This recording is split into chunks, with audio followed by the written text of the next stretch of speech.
Train number 12863 এই ট্রেনে আমি সফর করছি। হাই বন্ধুরা, আমি এখন আছি রাজমন্ডি রেলওয়ে স্টেশনে। আর এরপরেই সেই বিখ্যাত লংগেস্ট গোদাবরী রেল ব্রিজ আর তার সাথে গোদাবরী রিভার, সেই দুটোই একসাথে আমরা দেখতে পাবো।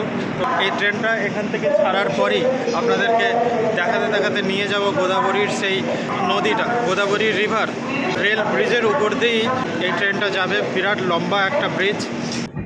আমরা এখন ব্রিজের ভেতরে ঢুকছি। ব্রিজটা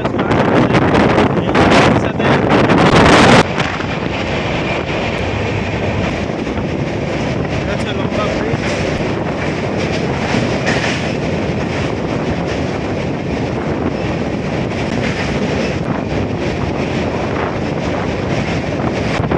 এটা ডাউনের লাইনটা সম্ভবত, আর যেটা যাচ্ছি সেটা সম্ভবত আপের লাইন।